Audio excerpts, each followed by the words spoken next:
Comecemos com oração. Senhor Deus e Pai, entregamos esta aula aos teus cuidados, reconhecemos que é pela tua graça que estamos aqui e só pela tua graça chegamos até aqui.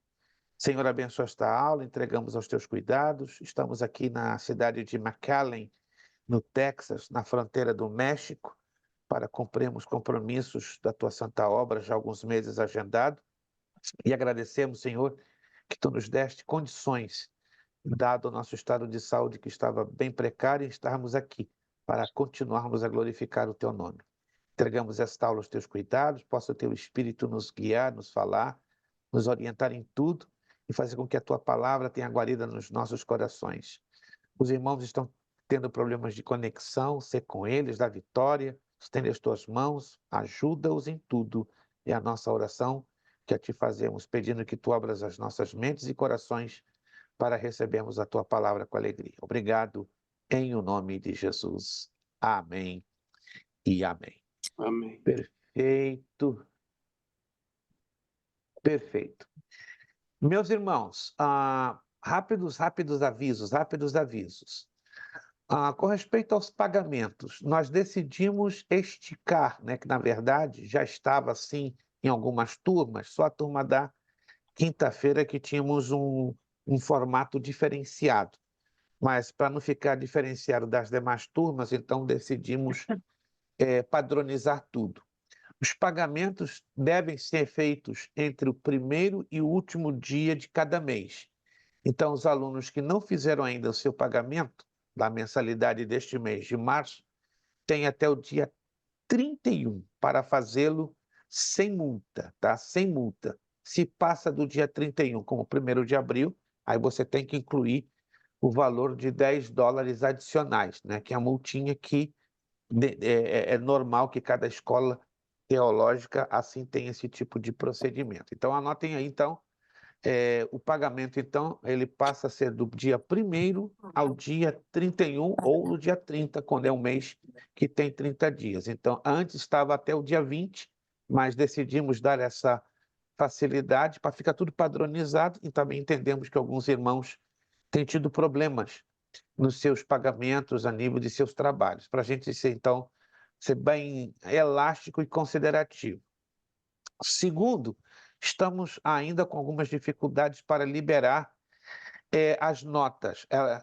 O que eu posso adiantar é que todos passaram, nenhum teve nenhum problema, nenhum aluno teve problema com a prova. Então, os que fizeram a prova da última matéria, todos passaram sem nenhuma dificuldade. Eu só estou com dificuldade para fechar e mandar para vocês, mas eu estou correndo o que eu posso, porque eu estou com acúmulos com as outras turmas, mas eu não tenho e nunca vou faltar com o meu compromisso com cada um de vocês. Isso podem ter certeza. Até aqui cumpri com o meu compromisso e continuarei cumprindo, uma vez que tive também essa situação de saúde que me deixou bastante tumultuado mesmo. Mas Deus é bom e a gente está correndo para deixar tudo regularizado.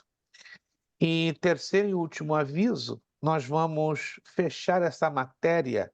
Originalmente estava planejada para termos 5 aulas, mas eu, fazendo o recálculo da matéria, cheguei à conclusão que precisamos de mais uma aula para fazer um fechamento satisfatório, porque do contrário vai ficar muito a desejar em falar desta matéria de mordomia cristã. Então nós vamos fechar essa matéria no dia 4 de abril. Então no dia 4 de abril vai ser a última aula com prova, tá? Com prova. Deixa eu dar uma recomendação. Os alunos, quando façam os seus pagamentos, porque eu não vou adivinhar quando é feito por companhia a quem se refere. Então, por favor, você aluno que está pagando pela sua companhia, coloque lá no memorando o nome da sua companhia que vai aparecer e qual é o aluno, ou quem dos alunos está me fazendo o pagamento, porque eu tenho dificuldade para adivinhar. Como, por exemplo, Dalla Company, um exemplo, Dalla Company, eu não sei qual é dos alunos. Irmão Welton, obrigado.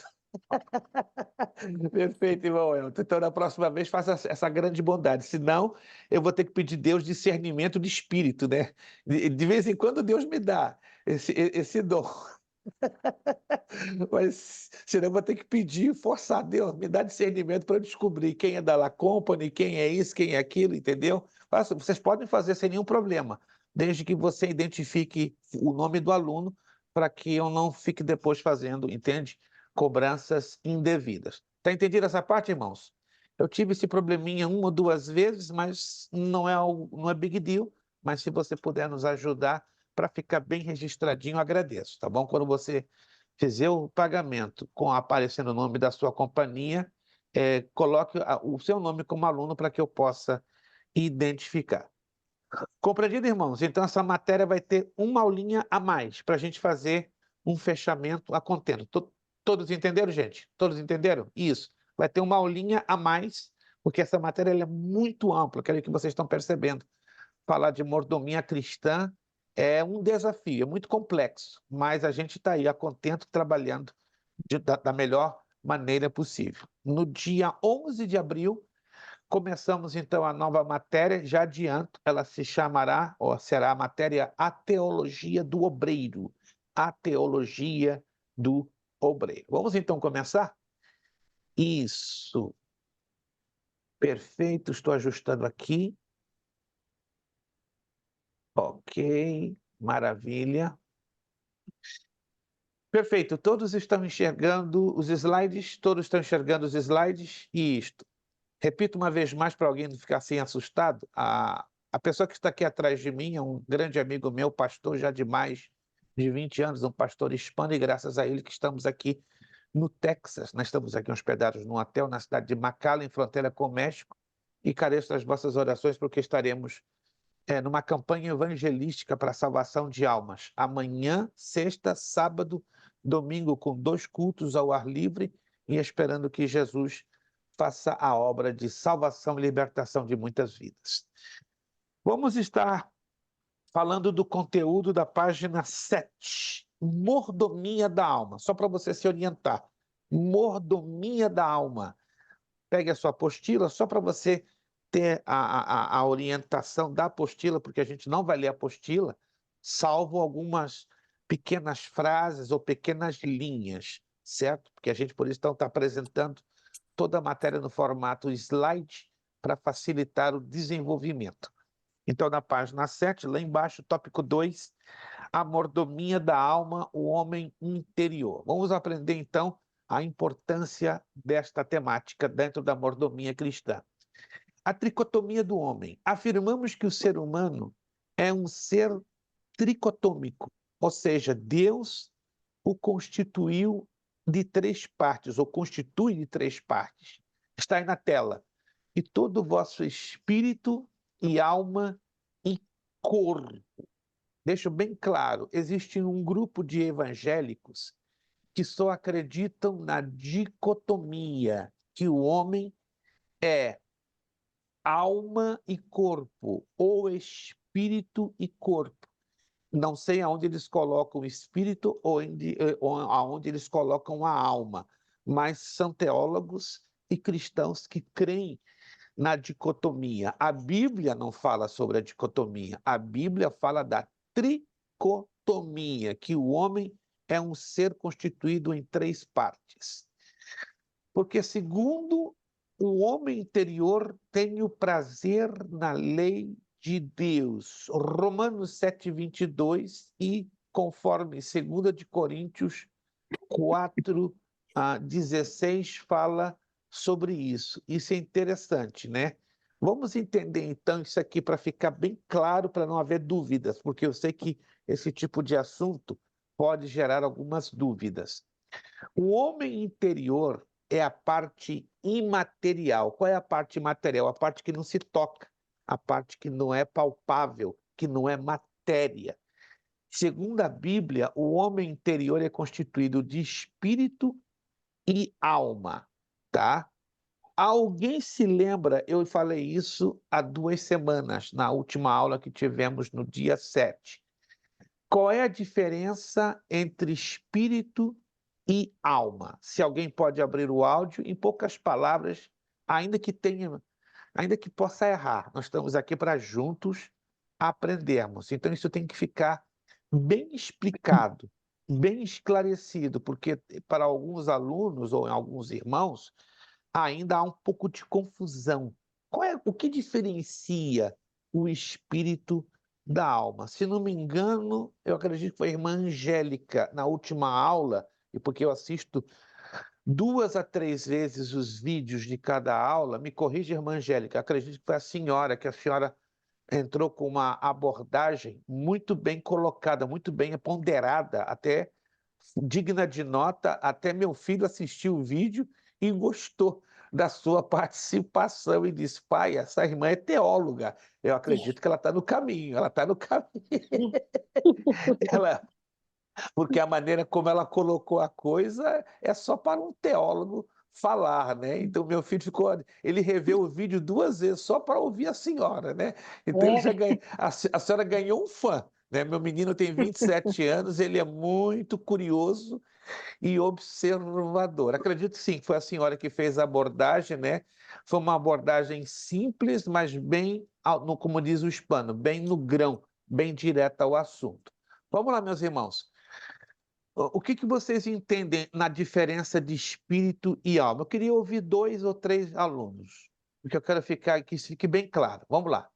Alguém se anima a colocar aqui as diferenças básicas entre espírito e alma, ou é tudo a mesma coisa? Rapaz, que silêncio. pastor, Espírito. Sim, senhora, à vontade. eu vou falar sim, mas é um meio informal. Eu creio, a alma é aquela que nos acusa, que, que sempre quando a gente faz alguma coisa de errado, vai para a alma. E tanto que a partir do momento que a nossa alma vai morrendo, o nosso espírito vai crescer. O espírito é aquele que é onde nós é onde a gente se enche do Espírito Santo mesmo. Seria mais ou menos isso. É a fonte. É, mais ou menos. A senhora deu uma Mais ou menos. definição muito próximo da psicologia, ainda que a psicologia ela entre em conflito sobre as definições de alma e de espírito, mas a sua definição ela está bem aproximada à visão da psicologia secular, mas não está de todo errado. A senhora trouxe Uhum, bem aproximado. Agora, alguns dos irmãos gostariam de fazer uma abordagem bíblica ou até mesmo teológica, mas não se preocupe se você estiver errando, porque aqui estamos aprendendo juntos a palavra de Deus. O que diferencia o espírito da alma? Vamos lá. Para que não haja confusões, porque para alguns é a mesma coisa, mas não é a mesma coisa. Há diferenças. Os dois são imateriais? São, mas há claras diferenças entre espírito e alma. Alguém poderia, em poucas palavras, me explicar? Ninguém. Se, se ninguém me explica, então quer dizer o seguinte, que ficou um pouco de dúvida É, nesta área. William, por favor. bom, eu acredito que a alma está mais ligada à personalidade do indivíduo e o Hum, espírito está ligado mais às coisas espirituais. Parece redundante, mas mais a Deus, por Deus também ser espírito. Ah, perfeito, William. William já deu um passo de gigante agora, né? Já mais ou deu menos por uma. aí? Não, a abertura foi tremenda. Agora a abertura, o William abriu a janela. Agora que alguém entre pela porta. O William Professor, fez. Fale, professor, irmão Marco. Ouça, o, eis-me a aqui, alma, vosso servo. Fale. a alma é o conjunto do intelecto e as emoções. Perfeito. Eu entendo isso. E o espírito é o sopro de Deus, é a vida. Falou tudo. Professor Marcos Tavares. Falou tudo. Mais objetivo do que isso, nem jogar bolinha de gude no chão. Parabéns. Parabéns. Anotaram aí a definição do nosso irmão? Essa é a definição mais simples, porém bíblica, direta. A alma é a sede das nossas emoções, dos nossos sentimentos, dos nossos pensamentos. É o que determina a nossa personalidade. A alma também é a parte imaterial do homem que tem contato direto com os 5 sentidos. Alguém se lembra quais são os 5 sentidos do ser humano? Quem se lembra? Vamos lá. Isso é fácil, meu Deus. Não é possível que vocês não se lembram dos 5 sentidos do ser humano. O irmão Marcos já levou 50 pontos de bônus. Então já dei para ele Opa, que bom. 50 pontos de bônus. Não, eu não posso ficar quieto. Isso aqui já está aqui anotado. Marcos Tavares, 50 pontinhos de bônus. Vai se assustar quando tiver o fechamento da nota, ele vai ver lá um cenzão que ele não vai entender de onde veio. Mas já está sabendo de onde veio. Vamos lá, gente. Os 5 sentidos, eu quero dar ponto. A menos que vocês se esqueceram. Audição, Quais? olfato, não é? Audição, Mas olfato, isso, vai, continue. Audição, olfato, o que mais? tato, Paladar, tato, paladar, Tato, paladar, e que mais? Tem um aí que é importante. Se você deixar de Tem- lado, vai dar sentimento, problema. a visão sentimento, faz Não. falta, né? Visão. Ei, visão alguém e tá audição. Isso, ó. Audição, visão, olfato, tato e paladar. Então, esses são as 5 janelas, as 5 portas da alma para dentro do nosso corpo. O espírito é o fôlego de vida. Estão anotando, irmãos? Isso é importante. O espírito é o fôlego de vida. No espírito é que adoramos a Deus. Lembram-se de João 4:24? Deus é espírito e os verdadeiros adoradores o adoram em espírito e em verdade. Então, guarde isso. O espírito, número 1, é o fôlego de vida da parte de Deus para nós. 2, no espírito que louvamos e adoramos a Deus. 3, no espírito humano é que reside o Espírito Santo de Deus. Quando temos uma experiência de regeneração, o Espírito Santo, inicialmente, ele vai residir aonde? No Espírito, mas ele vai influenciar, vai santificar a nossa alma. Por isso que diz o texto de 1 de Tessalonicenses 5:23. E o mesmo Deus de paz vos santifique em tudo. Aí vem a ordem: espírito, alma e corpo. Quantos entenderam, gente? Isso aqui é importante. Agora você já sabe a diferença entre espírito e alma.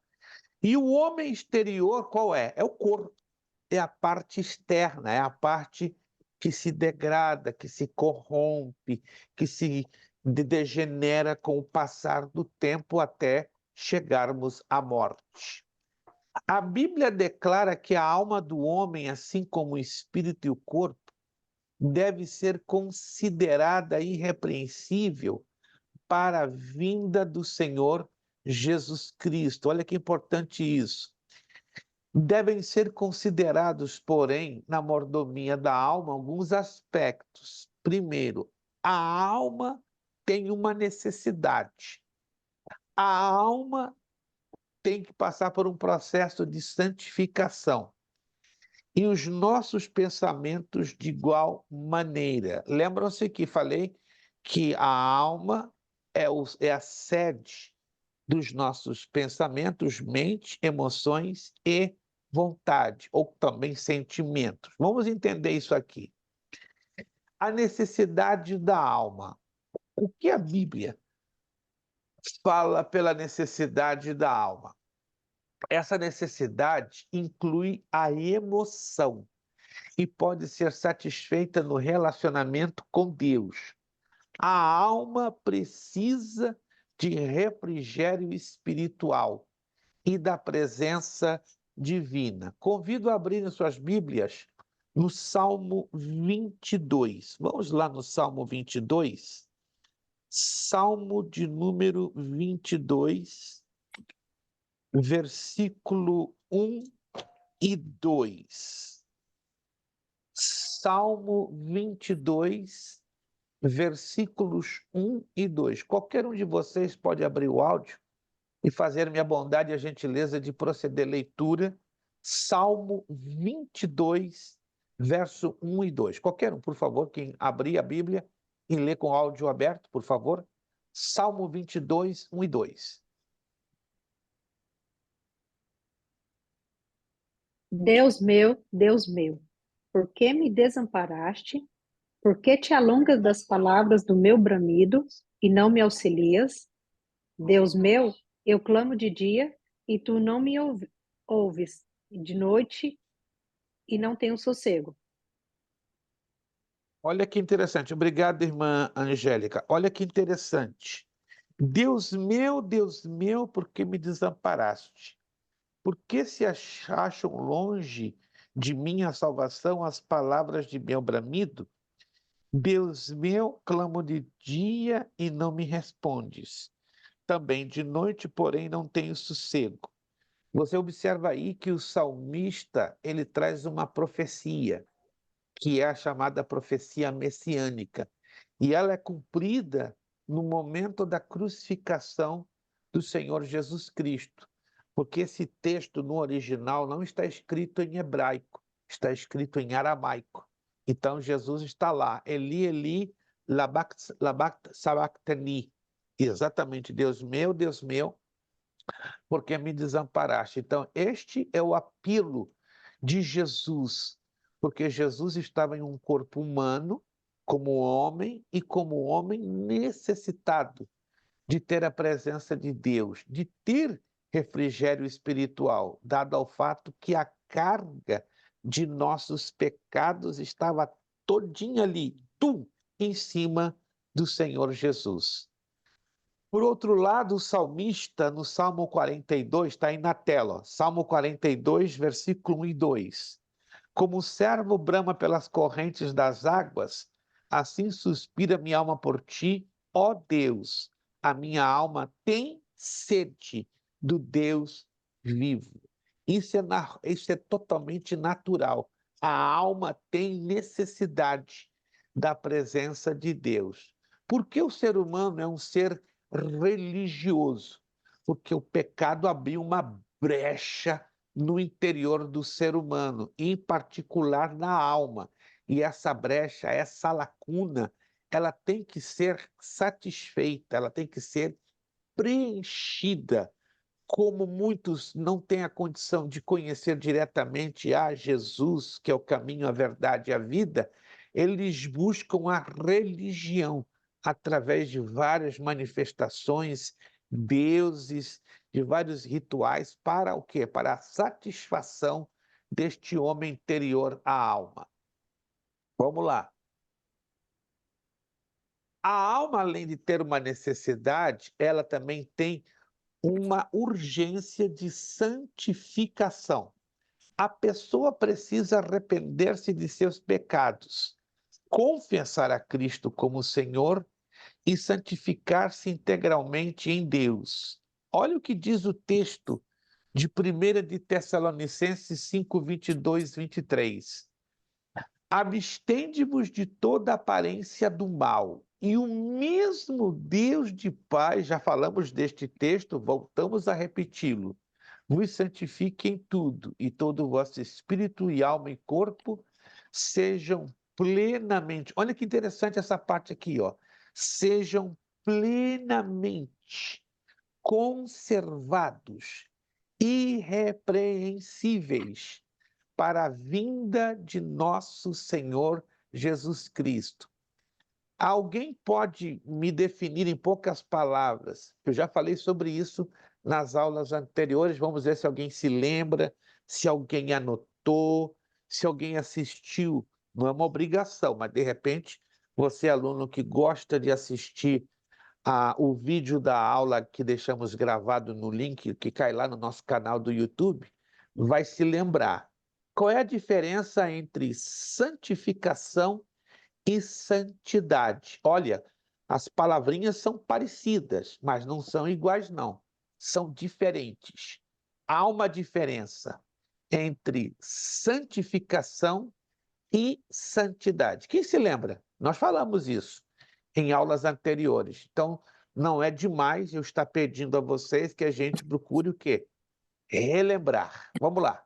Vamos ver se alguém consegue relembrar. Ou Santidade é tá, a qualidade. ok.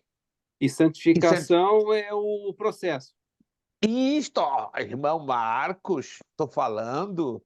Irmão Marcos hoje está recebendo a ação quadruplicada. Que a Mais unção 50? dobrada é pouco. Mais Não, 50? aí estamos negociando pesado. Aí é coisa de turco. Aí eu deixo para o Evaldo negociar consigo. Mas está perfeito. Santidade é qualidade, é um estado. Santificação é um processo. Nós estamos em um processo rumo a um estado final, a um estado definido, que só Deus pode.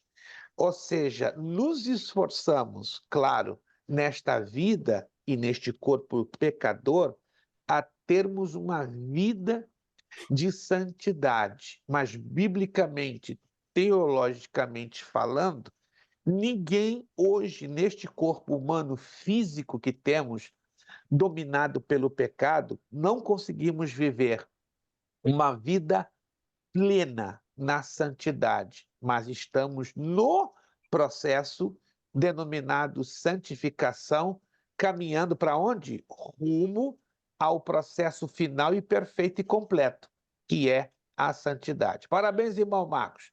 Mas se alguém puder falar além do irmão Marcos, melhor ainda, né? Porque só parece que é o irmão Marcos, o William, mas eu sei que vocês sabem. Mas será que eu tenho que orar para que a timidez saia da gaveta ou do armário? Talvez sim, mas tudo bem, ninguém é obrigado. Ninguém é obrigado. Vamos lá. Vem a santificação do pensamento. Vimos que a alma é a sede das emoções, dos sentimentos e dos pensamentos. Procure não se esquecer disso. A alma é a sede das emoções, dos sentimentos e dos pensamentos. Isso aqui é muito importante. Logo, a mordomia deve zelar por tudo que preenche o pensamento do crente. Jesus falou algo de grande impacto lá em Mateus 15:19. Olha o que Jesus falou. Porque do coração procedem os maus pensamentos, mortes, adultérios, prostituição, furtos, falsos testemunhas e blasfêmias. A palavra coração aqui, ela ganha a aplicação ligada a quê? A sede das nossas emoções, sentimentos e pensamentos. Procure entender isso. Aqui, coração não se trata do órgão do corpo humano que pulsa sangue para o corpo. Não. Aqui, coração, no plano bíblico, a aplicação adequada é a sede da nossa alma, não é? E a necessidade que de santificação. O profeta Jeremias diz, né? Enganoso é o coração e desesperadamente corrupto. Quem poderá conhecer? Quer dizer o seguinte: enganosos são os nossos sentimentos, nossas emoções, nossos pensamentos. Por isso que Jesus foi taxativo, que do nosso coração só sai coisa ruim, coisa que não presta. Peço que alguém, por favor, abra a sua Bíblia em Lucas, capítulo 6, verso 45, e leia para nós, por favor. Lucas, capítulo 6, versículo 45. Quem encontrar primeiro, faça-me a bondade e a gentileza de abrir o seu áudio e ler em voz altiva ou alta. Lucas 6:45. Vem do depósito das coisas boas que tem no seu coração, e a pessoa má tira o mal do seu depósito de coisas más, pois a boca fala que o coração está cheio. Obrigado, irmão Elton. A boca fala do que está o quê? Do que está o quê? O coração cheio. Se o nosso coração está cheio de alegria, de contentamento, de agradecimento, a boca vai refletir o quê? Alegria, agradecimento, contentamento. Agora, se o coração está cheio de mágoa, ódio, ressentimento, a boca vai falar a mesma proporção, a mesma medida do que está cheio o nosso coração. Aprendemos nesta parte que o homem é um ser tricotômico, constituído de corpo, alma e espírito. E a mordomia da alma envolve necessidades e santificação de pensamentos. Então, isso tem que ficar bem guardadinho na nossa mente para não haver nenhum tipo de dúvida, ok? Deixa eu voltar a fita de novo, para ter certeza que vocês pegaram a meada, né? Tem o fio da meada e pegar a meada. Diferenças básicas entre espírito e alma. Quais seriam? Que não seja irmão Marcos, que não seja a irmã Angélica, que não seja o William, que não seja o irmão Elton. Alguém que não participou, não estou forçando a barra, mas eu gostaria de ouvir alguém que pudesse relembrar as diferenças básicas entre espírito e alma. Vamos lá. Perdão, irmãos, eu não quero forçar a barra. Eu sei que alguns de vocês são ainda um pouco tímidos, respeito de todo o meu coração, mas de vez em quando vamos, à medida do possível, claro, tem uma pequena participação, não precisa ser algo longo, né? Eu sei que alguns de vocês ainda estão aos pouquinhos, Como o se irmão abrindo. havia falado aí, questão de Sim, alma é emoções, sentimentos e pensamentos, né? perfeito, E, e o espírito é fôlego da vida. perfeito. Excelente, irmão Elton. Bem claro e objetivo, né? Tenha também em mente que, pelo fato que a alma ela é a expressão da nossa mente, das nossas emoções e sentimentos, a alma determina a nossa personalidade.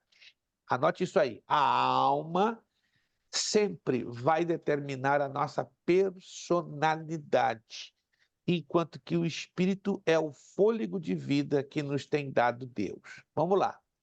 Mordomia do espírito. Já estamos na página 8, no tópico 3, só para você seguir o fluxo da apostila. Página 8, tópico de número 3. A mordomia do espírito. Fale comigo, Marcos Tavares. A Bíblia trata da tricotomia, espírito, corpo e alma. Corretíssimo. A psicologia fala, por outro lado, a psicologia fala do eu interior. O eu interior está ligado ao quê? O espírito ou a alma? Ok. Se o irmão buscar nos escritos de Sigmund Freud, creio que já ouviu falar deste homem, Sim, Sigmund sim, sim. Freud, o pai da psicanálise. Muita coisa que Freud fala tem um grande sentido. E a impressão que você dá, ou que dá quando você lê os livros de Freud, você vai dizer, esse cara é crente, esse cara é cristão. Muito pelo contrário. De cristão ele não tinha absolutamente nada. Mas ele admitiu, isso aí é muito forte, alguns princípios bíblicos e procurou colocá-los de forma bem aplicável dentro da psicologia. Ele nunca, obviamente, assumiu uma postura de cristão, porque ele era ateu, mas ele admitia que havia alguns princípios bíblicos que batiam com os princípios da psicologia. Então, e na linguagem da psicologia ou da psiquiatria, existem três coisas que lembram um pouco o espírito, alma e corpo, com a diferença que essas três coisas são imateriais: ego, id e superego. Vou explicar aqui rapidamente. O ego seria a nossa consciência, isso na linguagem da psicologia e da psiquiatria. O id seria a alma, como nós conhecemos a nível bíblico.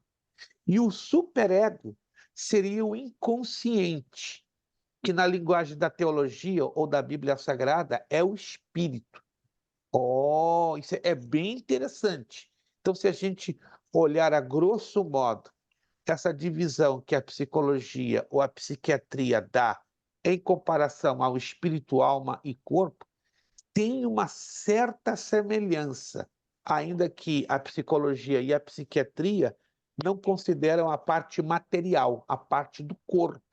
Somente quando os psiquiatras ou psicólogos trabalham com aquelas doenças chamadas psicossomáticas. Alguém já ouviu falar dessa palavra? Psicossomática ou doenças. Quem já ouviu falar dessa expressão? Psicossomático, doenças psicossomáticas.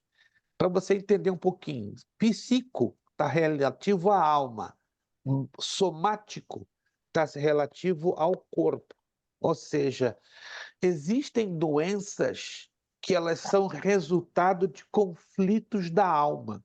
Oh, por exemplo, falta de perdão, excesso de amargura, vai gerar problemas de tremedeira, problemas gástricos, problemas de esôfago e até mesmo alguns tipos de asma. Está provado isso, tá?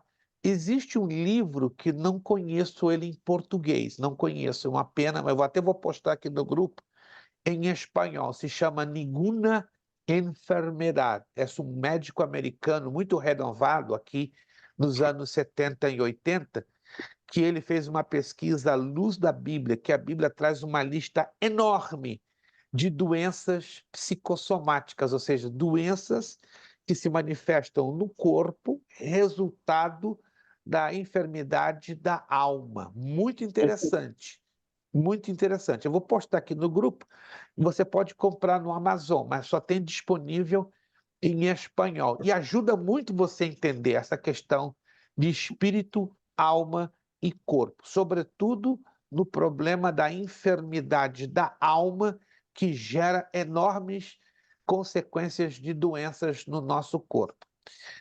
Estamos falando agora da mordomia do espírito. E na mordomia do espírito, o crente deve procurar andar em espírito, ou seja, na submissão ao Espírito Santo. É o que fala sobre andando no espírito. Gálatas 4,6 nos diz: digo, porém, andai em espírito, e não cumprireis a concupiscência da carne. Gálatas 4,16. O que vocês entendem da palavra concupiscência? Vamos lá, se alguém sabe, alguém já leu em algum lugar o significado. Fala, Evaldo. Desejo. Desejo, inclinação pecaminosa, mas acima de tudo, desejo, desejo. Se vivemos no Espírito, andemos também no Espírito. Deixo bem claro que nem todo desejo é pecaminoso, mas Paulo aqui diz concupiscência da carne, quer dizer desejo da carne, o desejo que destrói, o desejo que vai contra a vontade do Espírito. Frutificando no Espírito. Quando o crente produz frutos dignos da vida cristã, ele glorifica a Deus. Nosso Senhor chamou-nos a dar fruto e escolheu-nos para permanecer dando fruto. Abra sua Bíblia, por favor, no Evangelho de João. Evangelho de João, capítulo 15. Quero mostrar algo para vocês muito interessante. Eu tenho certeza que vocês já leram isso diversas e diversas e diversas vezes. A questão é, será que vocês detectaram os detalhezinhos desses versículos? Então vamos mostrar a vocês uns detalhes bem interessantes. Dentro de 10 minutos, vamos entrar no intervalinho aí de 7 minutos, né? De 7 a 10 minutos. Eu creio que vou colocar 10 minutos, né? Para não deixar assim muito quebrado, porque 7 minutos é muito curtinho, então vamos fazer um de 10 minutos. Evangelho de João, capítulo 15. Me acompanhe, por favor, a leitura começando no primeiro versículo. Todos acharam, por favor? Evangelho de João, capítulo 15. Muito bem, vamos lá. Eu estarei lendo na Almeida Revista Atualizada, edição de 2009. A sua tradução pode ser um pouquinho diferente, que você pode estar usando a edição contemporânea, pode estar usando a Almeida Revista Corrigida, tá? Mas eu vou estar usando a Almeida Revista Atualizada. Versículo 1. Eu sou a videira verdadeira e meu pai é o agricultor. Todo ramo que estando em mim não der fruto, ele o corta. E todo que dá fruto, limpa, para que produza mais fruto ainda. Vós já estáis limpos pela palavra que vos tenho falado. Permanecei em mim, e eu permanecerei em vós. Como não pode o ramo produzir fruto de si mesmo, se não permanecer na videira, assim nem vós o podeis dar, se não permanecerdes em mim. Eu sou a videira, vós os ramos. Quem permanece em mim e eu nele, esse dá muito fruto, porque sem mim nada podeis fazer. Eu não sei se você prestou atenção na leitura deste texto. Eu creio que eu vou lhe ajudar agora a focar uns detalhezinhos que estão aí. Nós lemos muitas vezes, mas não nos prendemos a alguns importantes detalhes. Que detalhes são esses? Ligados à palavra fruto. Vamos lá? No versículo 2, a palavra fruto aparece por 3 vezes. Alguém pode ir lá me acompanhar? No versículo 2, a palavra fruto aparece por 3 vezes. Deus aqui está nos chamando para dar fruto, inicialmente. Jesus está nos chamando. Eu vos chamei, não é? Para que possais dar fruto. Mas parece que a coisa não para por aí. Ele quer que a gente saia do simples dar fruto para dar mais fruto. E aí vem no versículo 5, que ele diz que temos que dar muito fruto. Anotaram?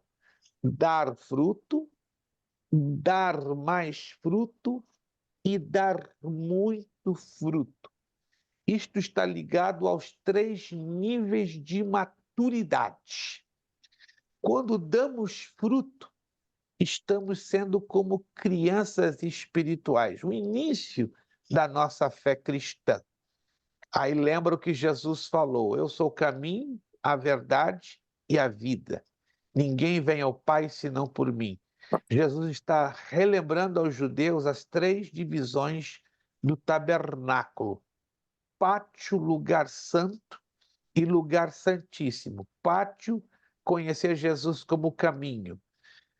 Lugar santo, conhecer Jesus como a verdade.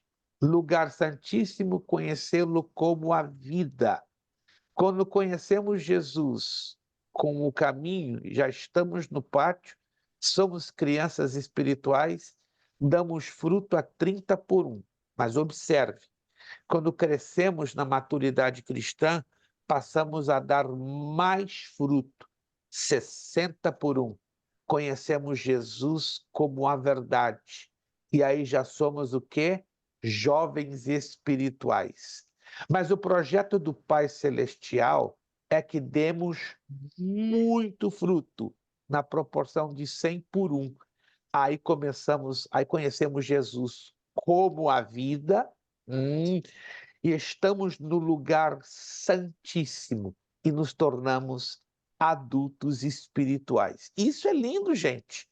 Deus não nos chamou a ficarmos estagnados, parados, num só nível de crescimento espiritual. Eu sei que tem cristão que está há 40 anos na igreja e está lá só no pátio, no átrio, só dando fruto 30 por 1. É o suficiente. Não, para Deus não. só ficando dá fruto 30 por um, é criança, né? Já outros ficam mais contentes, que estão dando mais fruto, mas passam às vezes a vida inteira como jovens espirituais, só contentes dando fruto 30 por um, estão lá no lugar santo. Mas o projeto do Pai é que conheçamos Jesus como a vida, dar muito fruto, sermos adultos espirituais, fruto na proporção de 100 por um. Isso é muito importante. O Senhor, nosso Senhor, chamou para dar fruto e escolheu-nos para permanecer dando fruto. Frutificar no reino de Deus é testemunhar Cristo com sua vida por meio de obras de amor que mostram o caráter de Deus em você. Vamos ler esses textos rapidinho? João 15:16, Mateus 5:16 e Gálatas 5:22. João 15:16 diz lá: não fostes vós que me escolhestes a mim, pelo contrário, eu vos escolhi a vós outros e vos designei para que vades e deis fruto, e o vosso fruto permaneça, a fim de que tudo quanto perdides ao Pai em meu nome, ele vô-lo conceda. Aí temos uma, não é a única, uma das razões, tem várias. O tempo não me permitiria entrar nos detalhes, mas uma das razões que as nossas orações são respondidas é porque nós estamos dando fruto. Se de repente tem alguma coisa errada em Deus não está nos ouvindo as nossas orações, pode ser que não seja o tempo de Deus, pode ser que não seja a vontade de Deus e pode ser que não estejamos dando fruto. Então anote isso aqui, é muito interessante e muito importante.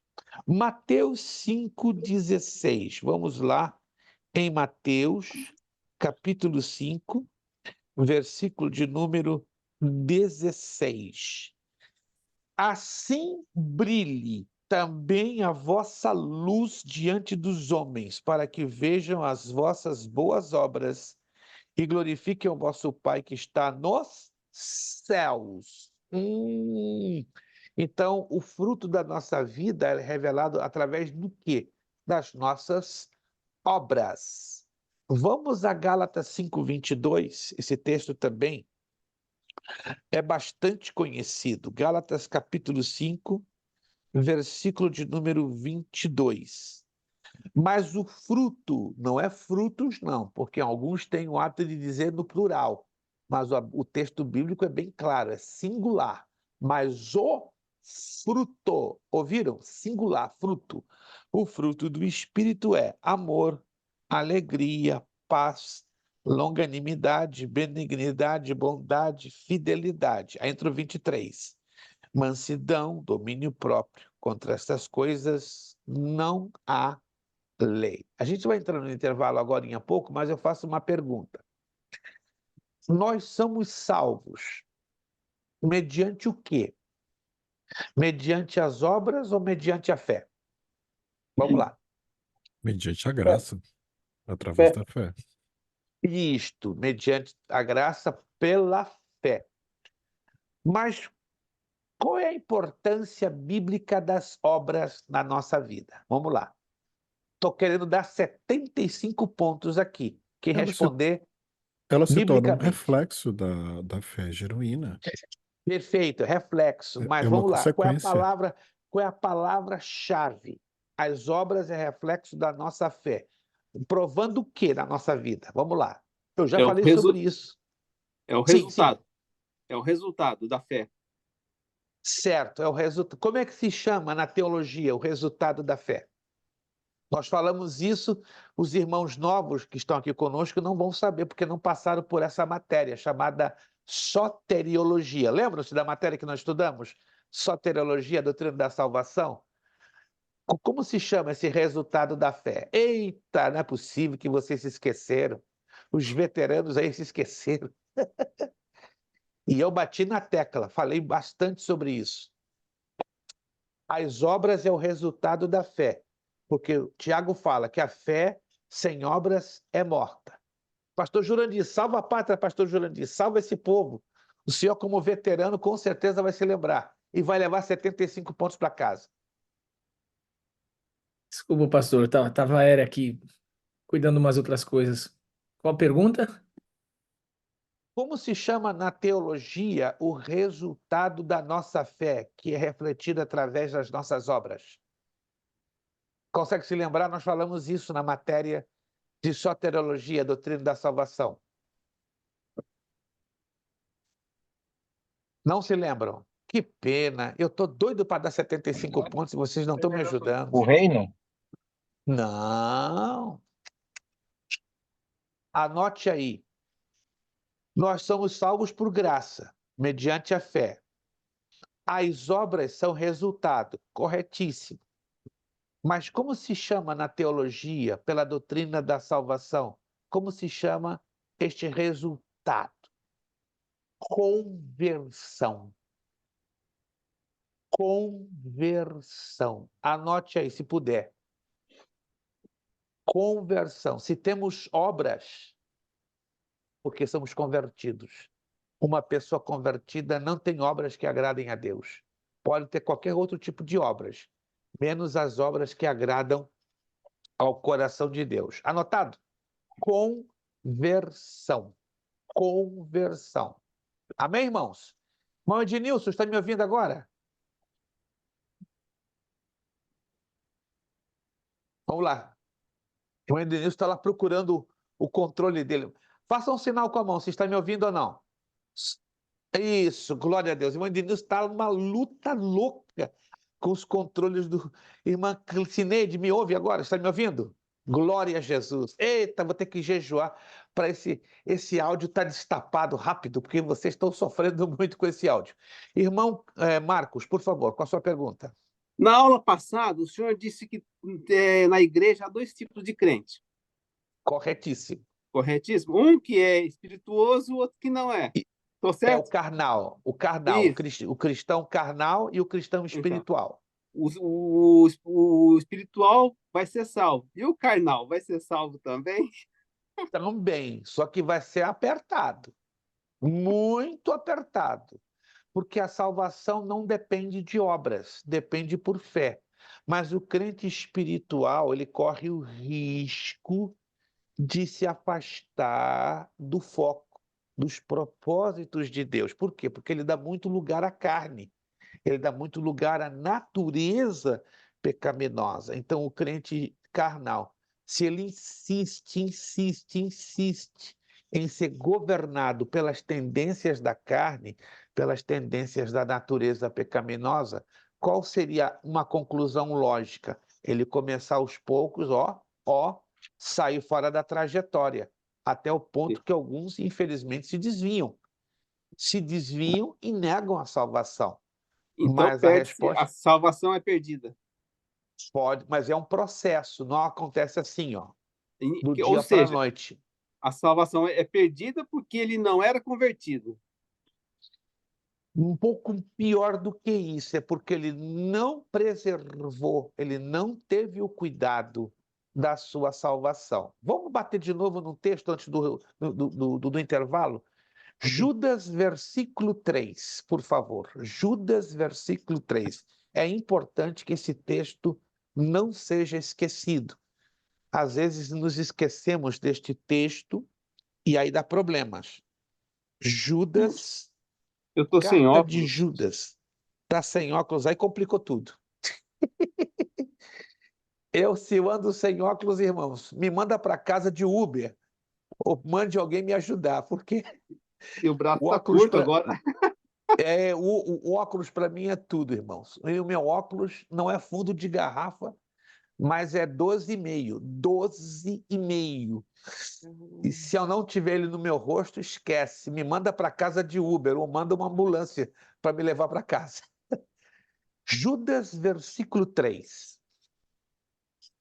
Amados, quando empregava toda a diligência em escrevermos acerca da nossa comum salvação, foi que me senti obrigado a corresponder-me convosco, exortando-vos a batalhardes diligentemente pela fé que uma vez por todas foi entregue aos santos. O que isso quer dizer, meus irmãos? A Bíblia fala de 8 tipos de fé. Não tenho tempo para entrar nos detalhes agora. Numa outra matéria, a gente vai falar um pouco sobre isso.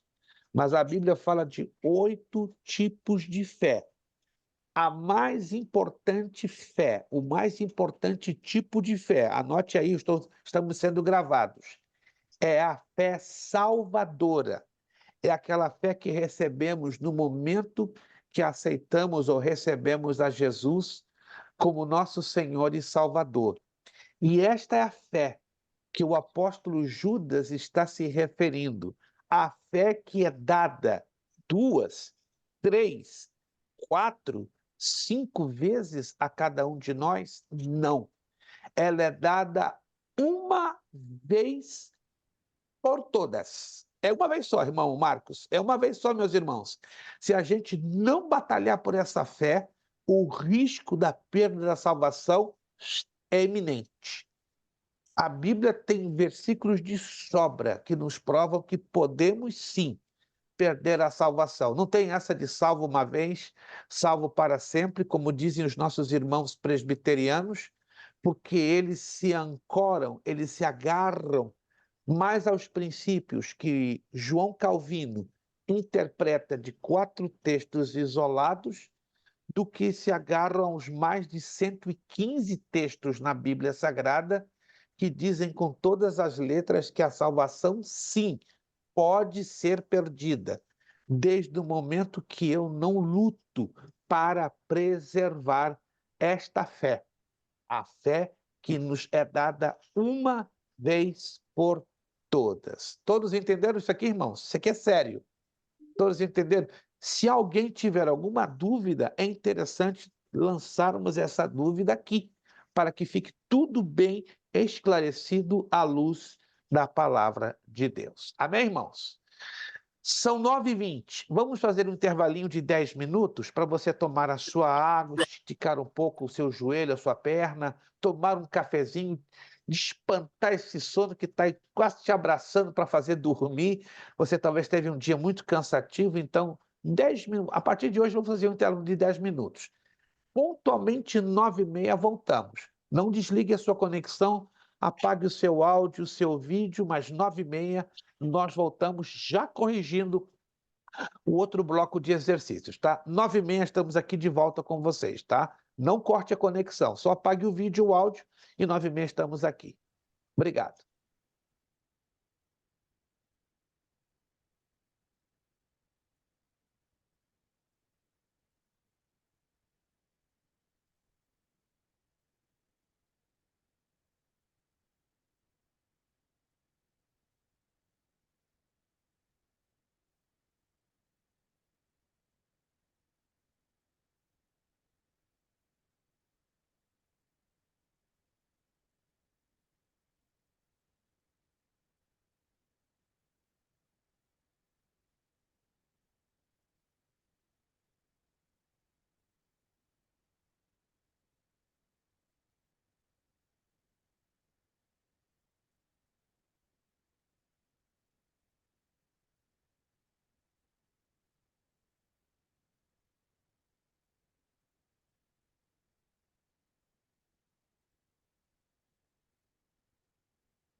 Meus irmãos, nosso tempo já passou, né? 10 minutos é uma velocidade imensa.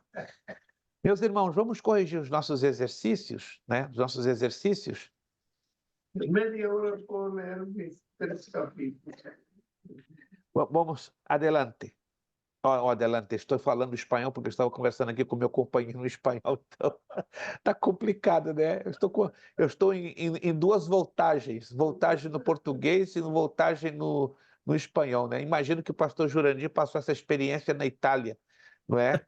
Conversando com a esposa em português, ouvindo italiano, na França, algo parecido, né? Ouvindo português, ouvindo francês. O senhor fala francês, pastor Jurandir? Com uma curiosidade. O senhor fala? Nada, Parlez-vous pastor. parlez-vous Ita- français? Nada. Je ne croyant, eu não acredito. Si se Não. puede, si se puede. Não, pastor, perdão, eu imaginava que o senhor falava fluentemente francês. Bom, mas Meu Deus. o italiano o senhor se saiu bem, com certeza, né? Sim, italiano a gente dominou, mas realmente chegou isso. Chegou uma hora que a gente responde. Como nós fomos e voltamos para a França, a gente falava em italiano na França, depois, quando acostumamos lá na França, na hora de responder em italiano, aí agora era um francês meio italianado. Causa um pouquinho de dificuldade, ainda que o italiano é mais fácil de você pegar pelas semelhanças fonéticas com o português. Já o francês, as semelhanças são pequenas. Existe, mas são pequenas, né? O sotaque é que é um fator que prejudica um pouco. Meus irmãos, vamos então lá nos nossos exercícios. Nós vamos corrigir hoje exatamente a parte que diz preencha as lacunas. Preencha as lacunas. São 15 questões e para a próxima aula nós vamos corrigir a última parte, que é a parte 4, relacione com a coluna A com a coluna B, e número 5, marque C para certo e E para errado.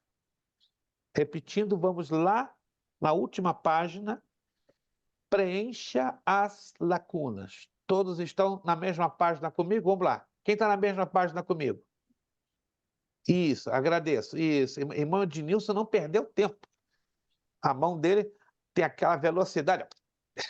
Me lembra aqueles alunos da escola do 2º grau do Brasil, né? Tô aqui, professor. Irmão Ednilson, acredito que é assim, né? Tem energia no braço. Vamos lá, gente. Preencha as lacunas. Número 1. O nosso corpo tem uma dimensão material e outra Espiritual. espiritual. Excelente, irmã Cleidiane. Irmã Cleidiane está ligada, está ali, ó. Não tenta desligar a irmã Cleidiane que dá problema. Ela está ligadíssima. Igual o esposo dela. O esposo dela estuda conosco na quinta-feira. Ele é bem quietinho, mas olha, sabe tudo. Está tudo guardadinho na mente dele, né? É um tremendo de um exemplo. Tem que aprender muito com o irmão Edmilson. Vamos lá. Número 2. Para ser mordomo da Alma. alma e do Espírito. espírito. O homem necessita, antes de tudo, Da fé em Deus. isto. Para quem perdeu, ó, número 2, primeira lacuna, alma. Número 2, tá me acompanhando? Primeira lacuna, alma. Segunda lacuna, espírito.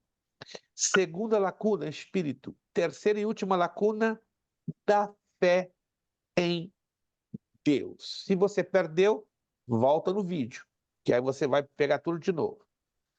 Número 3. No Antigo Testamento, a palavra alma é uma palavrinha difícil, vai dar para escrever. Ninguém respondeu essa? Nefesh? Nefesh. Nefesh. Nefesh. N-E-P-H-E-S-H. N-E-P-H-E-S-H.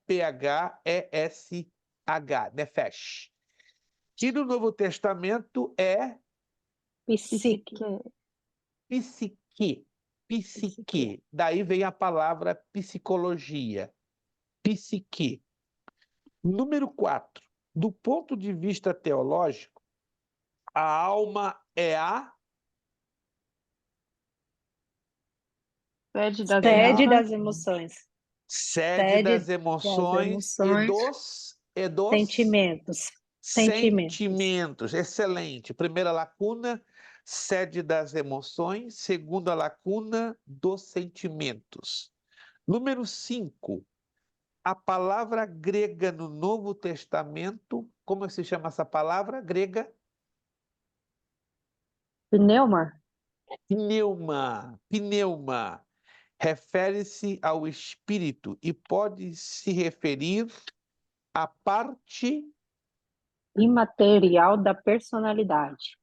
imaterial da personalidade humana. Imaterial da personalidade. Excelente. Número 6. A palavra tricotomia. Isso é covardia. Mais fácil do que isso, nem a pegadinha do Faustão. Por favor, a palavra tricotomia refere-se ao ser humano constituído de Corpo, alma e espírito.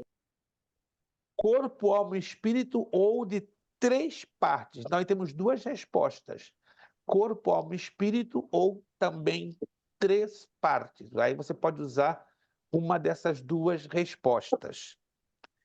Número 7. Nesta mesma linha de pensamento, a Bíblia refere-se ao corpo, a parte material, como o Homem exterior. homem exterior, corretíssimo, enquanto ao conjunto imaterial, alma e espírito, refere-se ao Homem interior. homem interior. Primeira lacuna, homem exterior. Segunda lacuna, homem interior. Número 8. O ser humano é salvo pela Graça de Deus. graça de Deus. E isso é Dom divino. dom de Deus. Irmã Angélica está fazendo gol direto. Gente, o esposo deve estar feliz da vida. Olha, o irmão Vitor deve estar, pô, minha mulher hoje está arrasando, está queimando todos os cartuchos possíveis. Graças a Deus, evangélica, a senhora está fazendo isso aqui, né? Eu sei que os alunos, os demais também estão fazendo a mesma coisa, mas a irmã Angélica está pior do que o Gandula, está mandando uma bola atrás da outra, ela não está dando espaço. Isso é bom, muito bom, parabéns. Número 8, primeira lacuna, graça de Deus. Segunda lacuna, dom de Deus. Número 9, andar em espírito é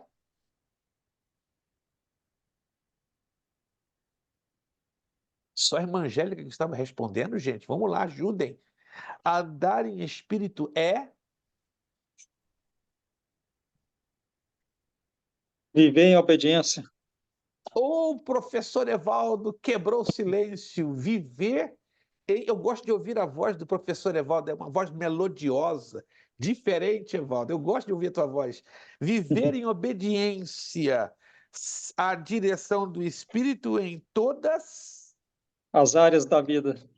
as áreas da vida. Maravilha! Número 10. Zelar pela nossa. Zelar pela nossa. Em silêncio, meu Deus. E exterioridade.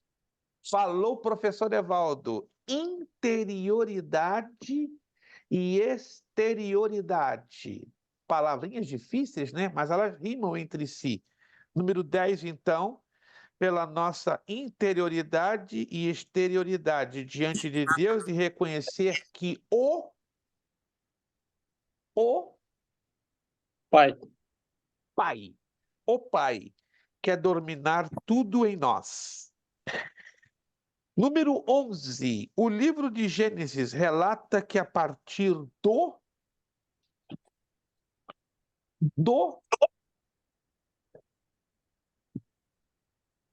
ouvi macaco? Eu acho que eu vi macaco. Eu acho que eu vi macaco, gente. Alguém faz assim, macaco. Vamos lá. É isso mesmo?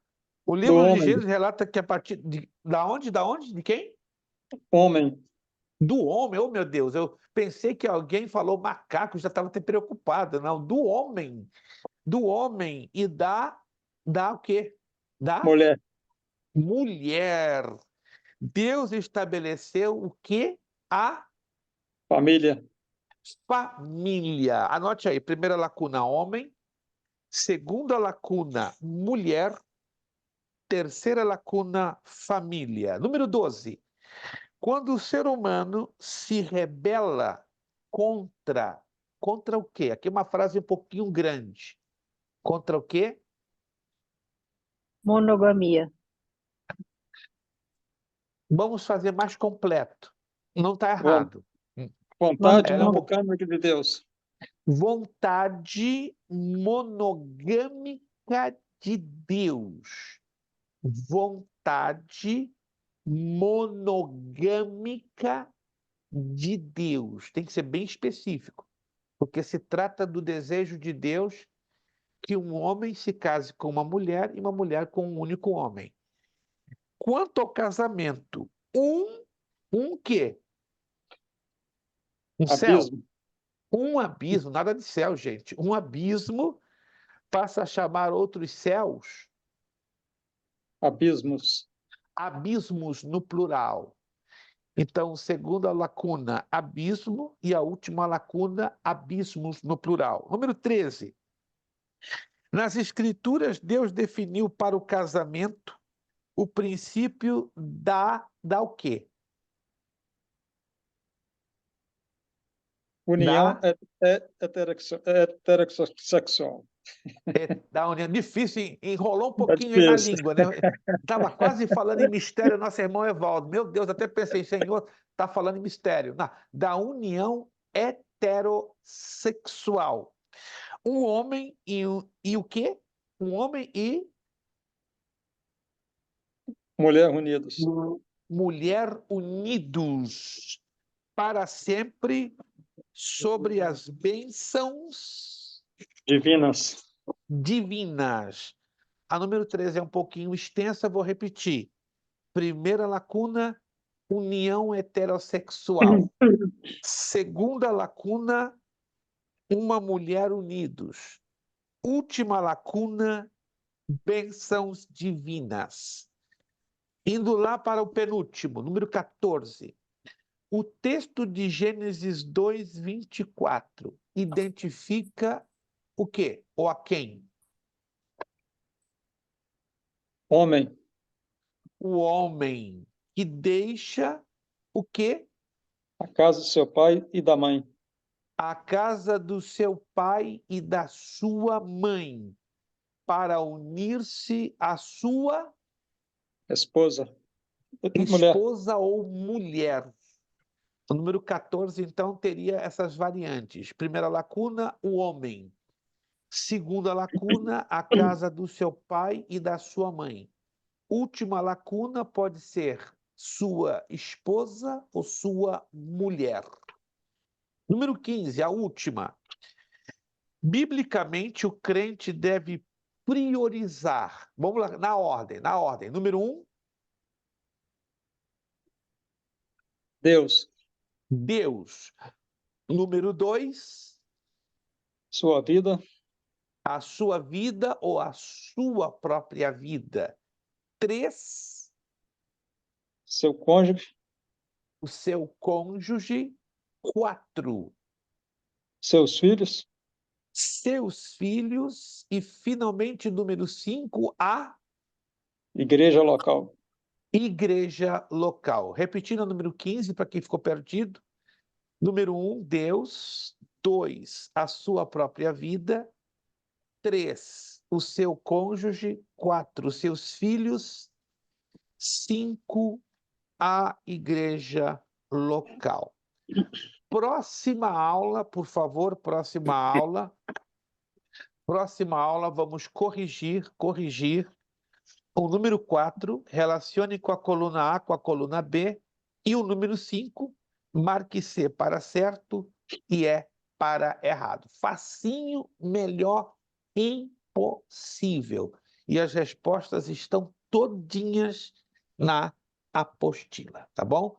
Nós temos agora 15 minutinhos no relógio para terminar a matéria de hoje, né, a parte que nos cabe a matéria de hoje. Vamos então voltar aos nossos slides. Isto. Continuamos falando da mordomia do espírito. Já lemos os textos, né, ligados ao frutificando no espírito. Então nós aprendemos desta temática que a mordomia do espírito está amparada em duas esferas: andar no espírito e frutificar no espírito. Então é necessário não apenas andar, mas também frutificar. Não apenas frutificar, mas também andar. A conclusão que nós chegamos desta parte que temos estudado hoje: a mordomia da alma e do espírito, juntamente com a do corpo, completa a conservação integral do crente, como nos ensina a primeira carta aos Tessalonicenses, capítulo 5, verso 23. Zelar pela nossa interioridade e exterioridade diante de Deus é reconhecer que o Pai quer dominar tudo em nós, e não somente partes de nossa vida. Alguém pode abrir a sua Bíblia aí no livro do profeta Jeremias, capítulo 29, versículo 13, por favor. Livro do profeta Jeremias, capítulo 29, versículo 13. Quem achar com o áudio aberto pode fazer a leitura. Jeremias 29, 13. Vamos lá? Quem encontrou? E buscar-me-eis e me achareis quando me buscardes de todo o vosso coração. Que lindo essa declaração. Buscar-me-eis e me achareis. Como nós encontramos Deus? Quando nós o buscarmos de 10% do nosso coração, ou de 30%, ou de 50%, ou de 80%, ou de 99,9% de nosso coração? Não. De todo o nosso coração. Em outras palavras, desculpe, o Pai quer dominar tudo em nós e não somente partes da nossa vida. Vamos passar já, pelo menos, fazer uma rápida introdução da sequência que está na página 9. Na página 9, você vê lá no tópico 2, não é? Perdão, na página 8, que é a lição 4. A mordomia da família. Ei, meus irmãos, que coisa linda! Nós vamos nos dedicar agora ao estudo da família. A última aula nós vamos falar da mordomia das finanças, mas, na verdade, na última aula lá na frente, né, no dia 4 de abril, na penúltima aula, ou seja, que vai ser a aula que vem, mas na última aula nós vamos falar da mordomia das finanças, dia 4 de abril. Mas vamos falar de um dos aspectos mais importantes que se refere à base da Igreja de Cristo, a família. O objetivo geral é conscientizar os alunos de que a família é a primeira instituição, que, portanto, devemos zelá-la amorosamente. Vamos aprender 3 coisas sobre a mordomia da família. Número 1, destacar a família no plano de Deus. 2, explicar a mordomia da família. 3, radiografar a família cristã sob ataque. O ponto central, a família, é a primeira instituição criada por Deus. Não é o casamento, é a família. Olha que interessante. Vamos dividir o nosso estudo dessa maneira, em 3 partes. Primeira parte, a família no plano de Deus. Vamos conhecer a instituição do casamento e a origem da família. Segunda parte, a mordomia da família.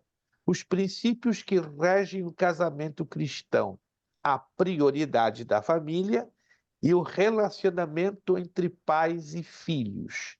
A última parte, a família cristã sob ataque. O ataque do Estado materialista, o ataque da famigerada ideologia de gênero e um ataque a Deus e à ciência. Então, vamos trabalhar com esses tópicos, vai falar muito aos nossos corações. Na presente lição, veremos que a família é a base de nossa vivência. Nela nascemos, criamos-nos, dela dependemos por toda a vida.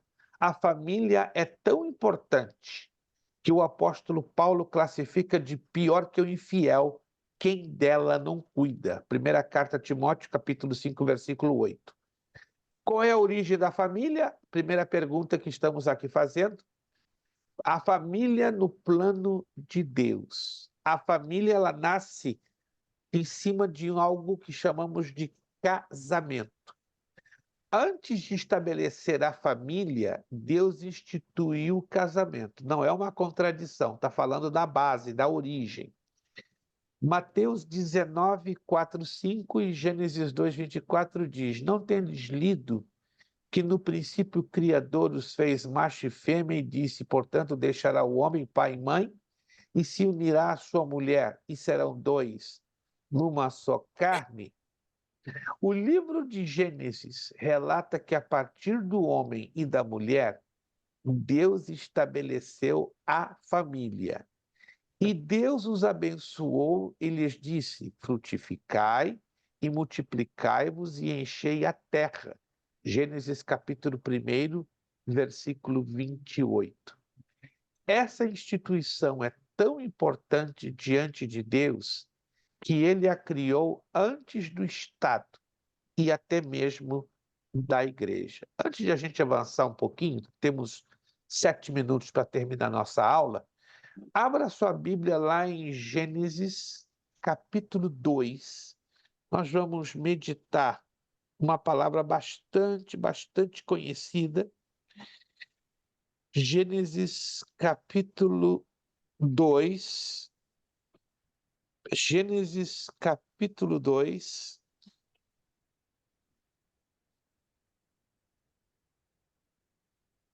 Gênesis capítulo 2. Vou esperar que vocês abram o texto. Vamos meditar em alguns versículos. Gênesis capítulo 2, versículo 18. Gênesis 2, 18. Todos encontraram? Gênesis, primeiro livro da Bíblia, capítulo 2, verso 18. Disse mais o Senhor Deus: Não é bom que o homem esteja só. Far-lhe-ei uma ajudadora que lhe seja idônea. Aprendemos aqui 3 coisas da família no plano de Deus. Preste atenção, essas 3 coisas a gente está sabendo bastante, mas às vezes passamos por cima. Primeiro, Deus deixou com todas as letras bem claro: não é bom que o homem esteja só. Pastor, se alguém escolhe a vida de solteiro, é pecado? Não, é uma escolha. Mas na vontade de Deus, escute essa, na vontade de Deus, Deus não projetou o homem e a mulher para viverem sós. Não, esse foi o projeto original, de forma nenhuma. Mas se alguém escolhe viver uma vida solteiro, tudo bem, é uma escolha. Mas o que dá a entender, à luz da Bíblia, que a vida de solteiro, alguns dizem, tem muita vantagem em ser solteiro? Sim e não. A vontade soberana de Deus foi o casamento, é o casamento. Mas, repito, quem escolhe pelo solteirismo ou pelo celibato ou algo do gênero, não é pecado, mas foi uma escolha e toda escolha traz consigo algumas consequências. Segunda coisa que aprendemos, far-lhe-ei uma auxiliadora. Então, a mulher foi projetada para auxiliar auxiliar, para ajudar, para apoiar e, mais do que isso, para completar. E aí termina. Que lhe seja idônea. A palavra hebraica para idônea, que esteja à altura do ombro. Olha só que interessante, que anotar. A palavra hebraica, como lemos em português, para idônea, traduzida ao pé da letra, é que esteja à altura do seu ombro. Olha só, irmãos. Deus não criou a mulher tirando uma parte da cabeça do homem para que a mulher dominasse o homem. Se fosse aquela mulher sargento, quem manda aqui em casa sou eu. Não, Deus não tirou a parte da cabeça do homem e criou a mulher. Muito menos Deus tirou do pé do homem para criar a mulher. Porque do contrário o homem diria, você é meu tapete, eu te piso e faço de você o que eu quero. Mas Deus tirou do lado do homem, uma parte do lado do homem, da costela, na altura do braço, para estar na altura do ombro, e debaixo do braço para protegê-la. Uau, isso é maravilhoso. Então, a origem da família começa aí. Deus estabeleceu o casamento e, consequentemente, a família. Por isso que nos dias de hoje, o homossexualismo, o lesbianismo, a ideologia de gênero tem como objetivo principal a destruição da principal instituição da sociedade, que mantém ainda de pé há muitas células de pessoas chamadas família. Princípios que regem o casamento cristão. Há um manual de união matrimonial, que é a Bíblia Sagrada. Nela encontramos princípios atemporais, ou seja, que servem para todos os tempos, para o casamento. Quais são esses princípios? São 2. Simples, mas parece que hoje é um bicho de 10 cabeças. O princípio da monogamia e o princípio da heterossexualidade. Vamos traduzir aqui? Monogamia, casamento com um cônjuge, com uma só pessoa. Um homem para uma mulher para um homem. Princípio da heterossexualidade, macho e fêmea, homem, mulher. À luz da Bíblia, não é válido. À luz da Bíblia, não se reconhece casamento entre homens, gays, não se reconhece casamento entre mulheres lésbicas, porque isto é uma transgressão aos princípios de Deus. Termino aqui, para que demos a continuação na próxima aula. O princípio da monogamia. No plano original de Deus para o casamento, o princípio da monogamia está declarado assim, está lá em Gênesis 2:24. Portanto, deixará o homem seu pai e sua mãe, e se unirá à sua mulher, e serão ambos uma só carne. Irmãos, que coisa linda! Olha só esse princípio. Portanto, quem toma a iniciativa? É o homem ou a mulher? O homem. O homem tem que tomar a iniciativa segundo a Bíblia. Deixar a casa de seu pai e de sua mãe para unir-se à sua mulher, para que ambos sejam uma só carne. E quando acontece aquele caso de casais que se casam e vão morar na casa da mamãe ou na casa do papai, existem situações que envolvem problemas e limitações financeiras. É válido, desde que não seja tomado como uma permanência por longo espaço de tempo. Com esta parte, nós terminamos por hoje a nossa aula de hoje, tá? Então, nós daremos continuação, se Deus quiser, falando sobre o princípio da monogamia, parte da mordomia da família. Amém? Perguntas, dúvidas? abordagens. Fale agora ou se calhe até a próxima aula. Ninguém se anima? Amém. Está tudo bem esclarecido, irmãos? Por enquanto, está tudo bem esclarecido? Isso. Dúvidas que surjam, passe lá no meu WhatsApp no privado, através de uma mensagem de áudio, de uma mensagem escrita. Não deixe a dúvida lhe incomodar. Pastor, não entendi muito bem esse ponto da aula, me trouxe uma dúvida, me trouxe um questionamento, entende? Então, meus irmãos, não vamos deixar com que a dúvida... Só um momentinho, eu tive aqui um probleminha na minha... Já terminando a aula, a minha tela mudou aqui, só um momentinho. Isto, que estranho, né? Houve uma mudança aqui, eu acho que alguns dos irmãos... não estou conseguindo voltar a minha tela. Todos estão me vendo, gente? Todos vocês estão me vendo? Isso, Não. a minha tela, a minha tela deu um problema aqui que eu não estou conseguindo ver vocês. Estou vendo vocês por parte. Que estranho. Não estou conseguindo voltar ao plano original. Uau, bem no finzinho da aula. Ok. Me deem um minutinho só que eu já vou terminar. Eu estou ajustando aqui. Uau, estranho. Estão me vendo agora, sim ou não? Não. Não. Ocorreu alguma situação aqui, foi repentino, altamente repentino, não entendi nada. Está aparecendo aqui, Iorvin Weltons Oliveira Whiteboard. Está ligado, alguma coisa ligado ao irmão Welton, não sei por quê. Estranho, gente.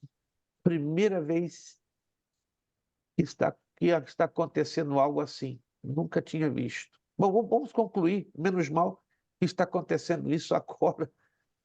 Agora voltou. Uau, fantástico. Parece que alguém... Isso, obrigado. A oração de um justo aí moveu. Às vezes, dessa situaçãozinha no Zoom, é a segunda vez. Aliás, aqui na aula é a primeira vez, mas numa turma da terça-feira mudou a tela e a configuração. Se não há perguntas ou dúvidas, vamos então fazer uma oração agradecendo. Vamos pedir a pastor Jurandir. Ele estava aqui, né, ele saiu do foco da tela. Ok. Vamos pedir nosso irmão William. Nosso irmão William vai estar, então, abrindo o seu áudio, nos fazendo a gentileza e a bondade de terminar a nossa aula com oração. Muito obrigado pela participação de vocês, de coração, pelo esforço que tiveram em estar conosco. Lembrando que os pagamentos deste mês de março, você pode fazê-los, se já não fez, até o dia 31 próximo. Se você tiver alguma dificuldade, pega o telefone, pastor, estou apertado, não vou conseguir até o dia 31, que aí nós estendemos o prazo um pouquinho mais, entende? Mas lembre-se que a escola depende da sua mensalidade para mantermos o bom funcionamento. Não se esqueça, se você não puder até o dia 31, chame e aí nós vamos isentar você da multa de $10. Mas os que puderem fazer até o dia 31, desde já agradecemos, e aqueles que já fizeram o pagamento de coração também agradecemos. Os novos alunos que fizeram para este mês o seu pagamento, não há necessidade, aí vai passar só para o próximo mês, né? Os alunos que já fizeram no mês passado o pagamento de 125, este mês farão o de $100. Irmão William, com a palavra de oração, muito obrigado, Deus nos abençoe, prazer muito grande, tá? Próxima quinta estaremos de volta juntos, se Deus quiser. Irmão William. Pai amado, mais uma vez, viemos te agradecer, Pai, tanto pelo dia quanto pela aula de hoje, por todo o conhecimento agregado, por todo este momento que tivemos juntos, onde podemos estudar a tua família, a tua palavra, Pai. Continua a prover, Pai, momentos como esse, onde possamos aprender e venha abençoar, Pai. Abençoa essa turma, abençoa esse ministério, dá-nos uma boa semana e abençoa o pastor Luiz Damasceno, Pai. Abençoa a sua saúde e o ministério que ele faz parte, Pai. Para nós hoje, ser conosco hoje mais uma vez, e no teu santo nome que nós te pedimos, Senhor. Amém. Amém. Obrigado pelas vossas orações. A vitória é nossa pelo poderoso nome de Jesus. Nosso lema: seriedade, Seriedade, compromisso, Isso. compromisso, disciplina, Disciplina. seriedade, Seriedade. compromisso, Compromisso. disciplina, Disciplina. seriedade, Seriedade. compromisso, Compromisso. disciplina. Disciplina. É necessário que ele cresça é É necessário necessário que ele cresça e que eu diminua. que que eu diminua. É necessário que ele cresça necessário que ele cresça e que eu diminua. eu diminua. É necessário que ele cresça necessário que ele cresça e que eu aqui diminua.